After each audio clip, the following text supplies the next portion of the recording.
দেখছেন কলকাতা টিভি সেরা 10 নিয়ে আপনাদের সঙ্গে রয়েছে আমি জয়িতা। ভোটের আগে রাজ্য রাজনীতির শিরোনামে সন্দেশখালী। এবার বসিরহাট লোকসভা কেন্দ্রের বিজেপি প্রার্থী সন্দেশখালীর বাসিন্দা তথা প্রতিবাদী মুখ রেখা পাত্র। উল্টো দিকে তৃণমূলের প্রার্থী হাজী নুরুল ইসলাম, এলাকা এবং রাজনীতিতে যার প্রভাব সর্বজন বিদিত। 1 জুন 7ম দফায় ভোট রয়েছে বসিরহাটে, কিন্তু তার আগে কি ভাবছে বসিরহাট তথা সন্দেশখালী দেখুন।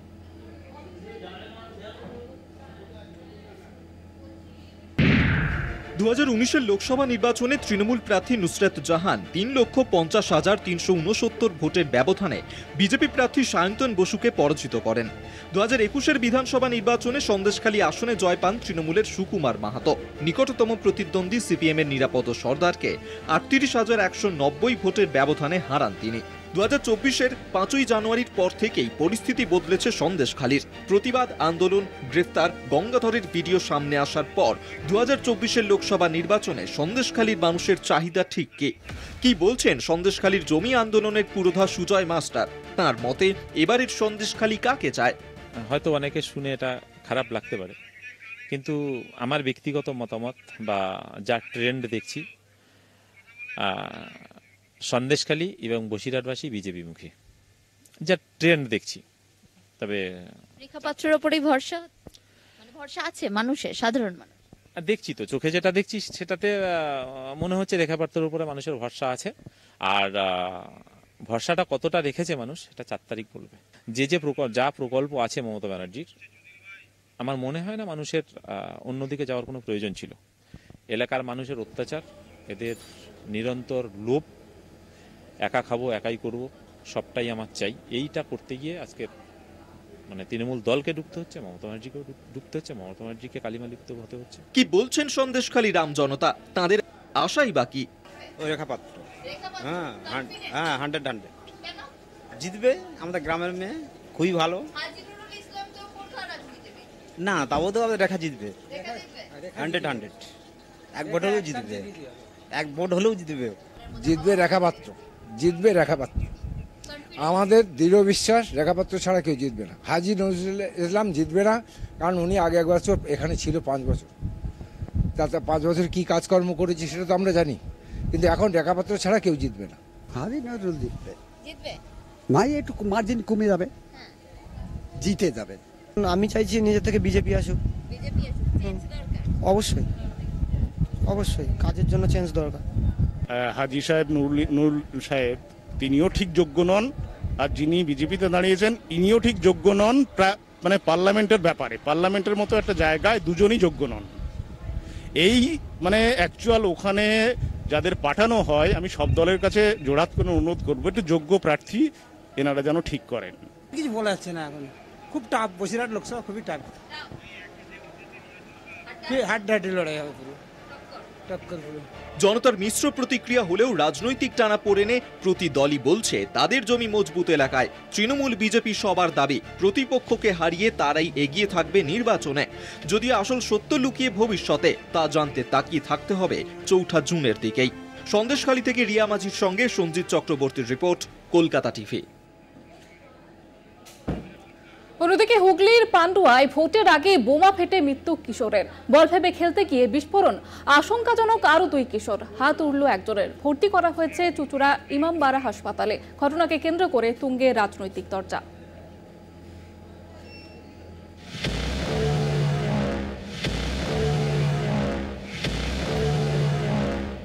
20 মে হুগলিতে নির্বাচন, তার আগেই ঝরল রক্ত। বোমা ফেটে মৃত্যু হলো 1 কিশোরের, আহত আরো 2। পান্ডুয়ায় অভিষেকের সভা, তাই সভার আগে এই বিস্ফোরণ ঘিরে শুরু রাজনৈতিক চাপানুতর। একই সঙ্গে বিস্ফোরণের নেপথ্যে উঠে আসছে ব্যক্তিগত সম্পর্কের টানাপোড়েনের তত্ত্বও। ঘটনাস্থল পান্ডুয়ার তিন্না নেতাজি পল্লী কলোনি। ক্রিকেট খেলছিল 3 কিশোর, এরই মধ্যে বিস্ফোরণ। ঘটনাস্থলেই লুটিয়ে পড়ে 3 জন। বিস্ফোরণের তীব্রতায় হাত উড়ে যায় একজনের। যখন 3 কিশোরকে পান্ডুয়া হাসপাতালে নিয়ে যাওয়া হলে রাজ বিশ্বাস নামে 1 কিশোরকে মৃত বলে ঘোষণা করে হাসপাতাল কর্তৃপক্ষ।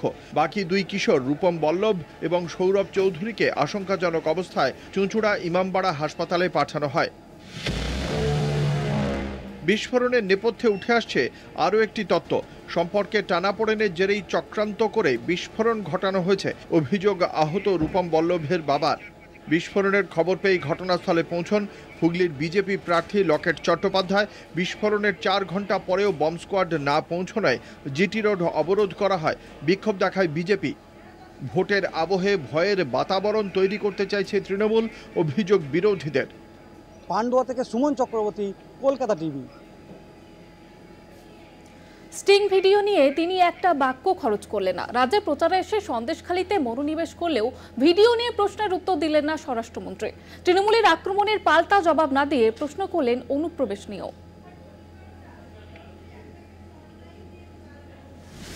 সন্দেশখালীর স্টিং ভিডিও সামনে আসার পর এই প্রথম রাজ্যে প্রচারে কেন্দ্রীয় স্বরাষ্ট্রমন্ত্রী।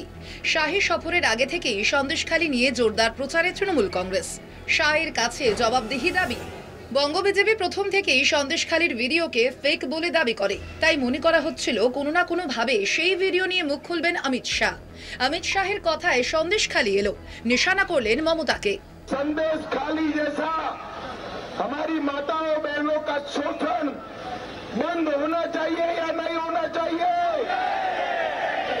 मुझे बताओ भाई, ममता जी ये बंद कर सकती है क्या? भतीजा बंद कर सकता है क्या? टीएमसी बंद कर सकती है क्या? গত সপ্তাহের শেষ থেকে ফের শিরোনামে সন্দেশখালী। ভাইরাল ভিডিওয় বিজেপি মণ্ডল সভাপতির স্বীকারোক্তি। সন্দেশখালীর ধর্ষণের তত্ত্ব আসলে পরিকল্পিত রাজনৈতিক চক্রান্ত, যেই চক্রান্তের নেপথ্যে বিরোধী দলনেতা শুভেন্দু অধিকারী। কেন্দ্রীয় স্বরাষ্ট্রমন্ত্রীর সফরের আগে থেকেই তাই আসরে তৃণমূল কংগ্রেস। সন্দেশখালী নিয়ে ক্ষমা চাইতে হবে অমিত শাহকে, দাবি করে রাজ্যের শাসক দল। না, ক্ষমা চাননি অমিত শাহ। ভাষণে এড়ালেন ভাইরাল ভিডিওর প্রসঙ্গ। সন্দেশখালীর সঙ্গে তুষ্টিকরণের রাজনীতি নিয়ে তৃণমূলকে বেঁধলেন অমিত শাহ। তৃণমূলের পাল্টা বক্তব্য, অনুপ্রবেশের মোকাবিলার দায় স্বরাষ্ট্র মন্ত্রকের, যে মন্ত্রকের দায়িত্বে অমিত শাহ। কলকাতা টিভি। গঙ্গাধরের বাড়ি চিনি না, চক্রান্ত করে এই ঘটনা ঘটানো হয়েছে। সন্দেশখালীর ভাইরাল ভিডিওতে গঙ্গাধর এবং জবারানীর কণ্ঠস্বর সত্য। বিস্ফোরক দাবি সন্দেশখালী 1 নম্বর মণ্ডল সভাপতি শান্তি দলুয়ের। কলকাতা টিভিতে একান্ত সাক্ষাৎকারে সিবিআই তদন্তের দাবি তার। ভাইরাল ভিডিওতে গঙ্গাধর ও জবারানীর কণ্ঠস্বর সত্য। বিস্ফোরক দাবি শান্তি দলুইয়ের। কলকাতা টিভির একান্ত সাক্ষাৎকারে বিস্ফোরক। এমনিতেই লোকসভা নির্বাচন ঘিরে পারদ চড়ছে রাজ্য রাজনীতির। তৃতীয় দফায় ভোট গ্রহণের আগে রাজ্য রাজনীতিতে আলোড়ন ফেলে দিয়েছে সোশ্যাল মিডিয়ায় তৃণমূলের পোস্ট করা 32 মিনিটের ভিডিও। যদিও ভিডিওর সত্যতা যাচাই করেনি কলকাতা টিভি। সন্দেশখালীর ভিডিও ভাইরালে তোলপাড় ভোট রাজনীতি। স্ট্রিং অপারেশনের ভিডিওতে দেখা গেছে সন্দেশখালী 2 নম্বর ব্লকের মণ্ডল সভাপতি গঙ্গাধর কোয়াল বিজেপি কর্মী জবারানী সিংহর সঙ্গে সন্দেশখালী 1 নম্বর মণ্ডল বিজেপির সভাপতি শান্তি দলুইকে। কলকাতা টিভিতে একান্ত সাক্ষাৎকারে তিনি জানান, তার ছবি দেখা গেছে, কেন সেটা তিনি বলতে পারছেন না। তার সাফাই, তিনি গঙ্গাধরের বাড়ি তিনি চেনেন না, ঘটনা সাজানো। ভাইরাল ভিডিওতে গঙ্গাধর ও জবারানীর কণ্ঠস্বর সত্য, চক্রান্ত করে এই ঘটনা ঘটানো হয়েছে। সিবিআই তদন্তের দাবি করেছেন শান্তি দলুই। দ্বিতীয় দফার ভোট গ্রহণ চলাকালীন দুপুরে সন্দেশখালীতে শেখ শাহজাহান ঘনিষ্ঠের বাড়ি থেকে অস্ত্র উদ্ধার, সিবিআই এর তল্লাশি অভিযান, এনএসজির কমান্ডো থেকে অস্ত্র খুঁজতে অত্যাধুনিক রোবট নামানো, এসব ঘিরে তোলপাড় পড়ে যায়। কিন্তু সে সবই কি ছিল সাজানো? এই প্রশ্ন তুলে দিয়েছে তৃণমূলের পোস্ট করা ভিডিও। এই ভিডিও ভাইরালে ভোটে কেমন প্রভাব পড়ে সেটাই এখন দেখার। কলকাতা টিভি।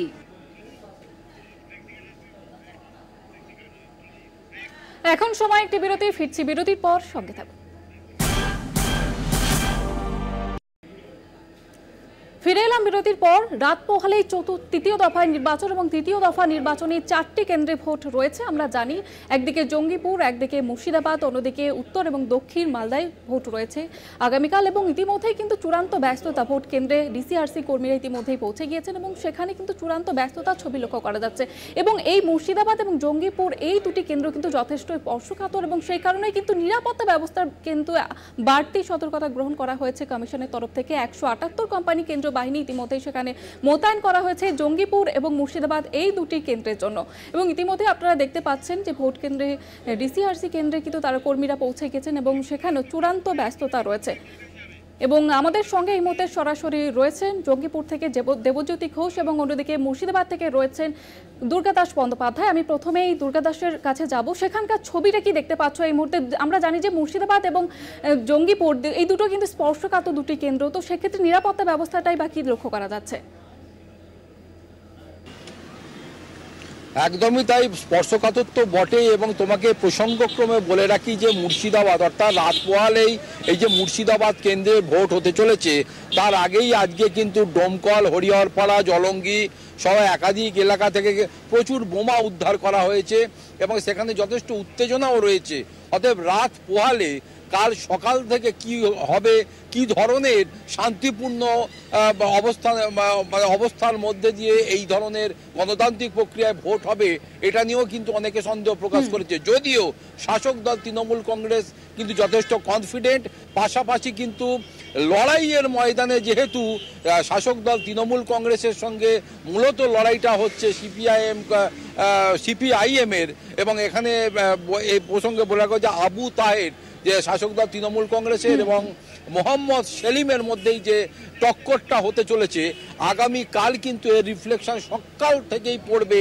এটা নিয়েই কিন্তু বলা যেতে পারে যে পুলিশ প্রশাসন থেকে আরম্ভ করে সেন্ট্রাল ফোর্স থেকে আরম্ভ করে তাদের ডিপ্লয়মেন্ট থেকে আরম্ভ করে প্রতিটা বিষয় কিন্তু ইতিমধ্যেই আমাদের কাছে খবর, যে যাতে কোনো শান্তিপূর্ণভাবে নির্বিঘ্নে মানুষ ভোট দিতে পারে সেটা নিশ্চিত করার লক্ষ্যে কিন্তু এখন থেকে প্রস্তুতি শুরু হয়েছে। তবে উত্তাপ যত বাড়ছে, প্রখর রোদের তাপ যত বাড়ছে, এখানের কিন্তু আগামী কালকের এই নির্বাচনকে ঘিরে তার উত্তেজনার পারদও কিন্তু যথেষ্ট বেড়ে চলেছে, এটা বলাই যায়। একেবারে দুর্গাদাস, তুমি সঙ্গে থাকো। আমি এবারে জঙ্গিপুরের দিকে নজর রাখবো। দেবজ্যোতি রয়েছে সেখানে। দেবজ্যোতি, সেখানকার ছবিটা আজকে কি লক্ষ্য করা যাচ্ছে? নিরাপত্তা ব্যবস্থার ক্ষেত্রে কি কি বাড়তি সতর্কতা গ্রহণ করা হয়েছে?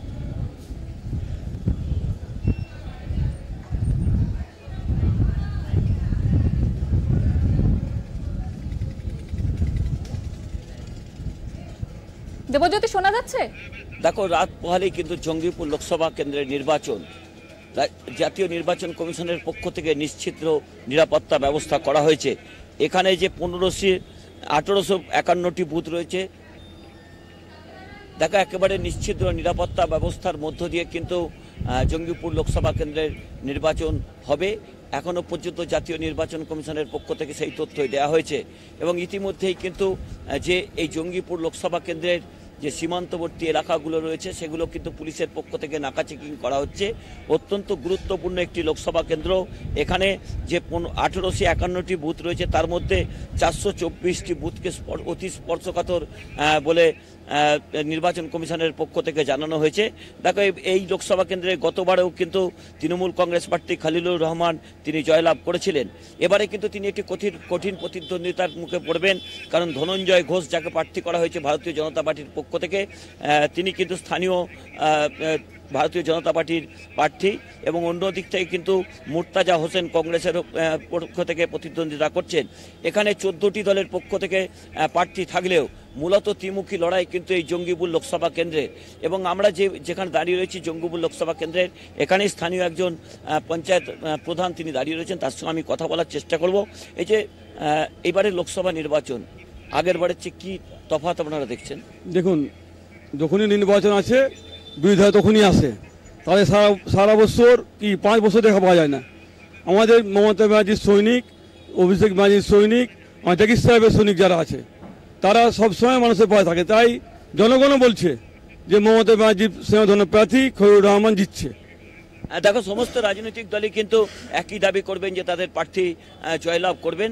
তবে দেখো, অত্যন্ত রাজনৈতিকভাবে গুরুত্বপূর্ণ এখানে সংখ্যালঘু অধ্যুষিত একটি এলাকা। তবে এখানে বহু পরিযায়ী শ্রমিক রয়েছেন যারা রাজ্যের বিভিন্ন জায়গায় কাজকর্ম করেন, এমনকি বিদেশেও বেশ কয়েক জায়গায় তারা সৌদি আরব থেকে শুরু করে আন্দামান বিভিন্ন জায়গাতে তারা কাজ করেন। তাদের কিন্তু এইবারে কিন্তু শাসক দলই বলো বা অন্য রাজনৈতিক দল তারা কিন্তু ফিরিয়ে আনতে পারেননি। তুমি আমাদের সঙ্গে থাকো, আমি আবারও দুর্গাদাসের কাছে যাব। দুর্গাদাস, সেখানকার রাজনৈতিক মহল কি বলছে? দেখো, তোমাকে রাজনৈতিক মহলের একদিকে যেমন দেখছি যে এই শাসক দল তৃণমূল কংগ্রেস তার নিজস্ব গড় ধরে রাখার জন্য মরিয়া চেষ্টা চালাচ্ছে, অন্যদিকে সিপিআইএম এর যে প্রার্থী মোহাম্মদ সেলিম, তিনিও কিন্তু যথেষ্ট লড়াইয়ের ময়দানে নেমে পড়েছেন এবং যে কোনো মূল্যে তিনিও চাইছেন যাতে এখানে তার বিগত দিনের তার যে পরাজয়ের যে গ্লানি সেটা কাটিয়ে উঠে তিনি জয়লাভ করেন। যদিও মাঝখান থেকে কিন্তু গৌরী শঙ্কর ঘোষ অর্থাৎ বিজেপির যিনি প্রার্থী তিনিও কিন্তু যথেষ্ট কনফিডেন্ট, কিন্তু এই তিনজনের কনফিডেন্টের মধ্যে আগামীকাল নির্বাচনে কি হবে সেটা কিন্তু মানুষই ঠিক করে দেবে। এ প্রসঙ্গে তোমায় বলে রাখি যে এই মুর্শিদাবাদ জেলার যে সমস্ত মোট লোক সংখ্যা তার কিন্তু প্রায় 43 থেকে 46% বা 53 থেকে 56% মানুষ কিন্তু সংখ্যালঘু মানুষ। অতএব সংখ্যালঘু অধ্যুষিত হওয়ার কারণে তারা নিজেদের প্রার্থী কাকে চুজ করবে, বিগত দিনগুলোর অভিজ্ঞতা তাদের কাছে কি এবং আগামী দিনে কাকে চুজ করলে কাকে ভোটে নিয়ে জয়লাভ করিয়ে নিয়ে এলে তাদের এলাকার উন্নয়ন হবে, তাদের স্বার্থ সিদ্ধ হবে, এই বিষয়টা কিন্তু রয়েই যাচ্ছে। একদিকে যেমন শাসক দলের বিরুদ্ধে বেশ কিছু অভিযোগ রয়েছে, অন্যদিকে কিন্তু সিপিআইএম এর প্রার্থী তিনিও কিন্তু শাসক দলের দিয়ে মানে যে যিনি রয়েছেন তাকে যেমন আক্রমণের মধ্যে রয়েছেন, বিজেপির যিনি প্রার্থী রয়েছেন তিনিও কিন্তু যথেষ্ট মনে করছেন যে এই বিগত দিনে এখানে পোলারাইজড ভোটের একটা সম্ভাবনা রয়েছে। সব মিলিয়ে কিন্তু আগামীকাল টান টান উত্তেজনা যেখানে রয়েছে এটা কিন্তু বলাই যায়। একেবারেই বোঝা যাচ্ছে হাড্ডাহাড্ডি লড়াই এবং ভোটের উত্তাপ রয়েছে সেখানে। আপাতত ধন্যবাদ জানাবো দুজনকেই। আমাদের সঙ্গে ছিলেন একদিকে দেবজ্যোতি ঘোষ, অন্যদিকে দুর্গা দাস বন্দ্যোপাধ্যায়। আপনাদের যেমনটা জানাচ্ছিলাম যে একেবারে আগামীকাল রাত পোহালেই কিন্তু নির্বাচন রয়েছে জঙ্গিপুর এবং মুর্শিদাবাদে, সেখানে ইতিমধ্যেই চূড়ান্ত ব্যস্ততা লক্ষ্য করা যাচ্ছে। ডিসিআরসি কেন্দ্রেও কিন্তু চূড়ান্ত ব্যস্ততা।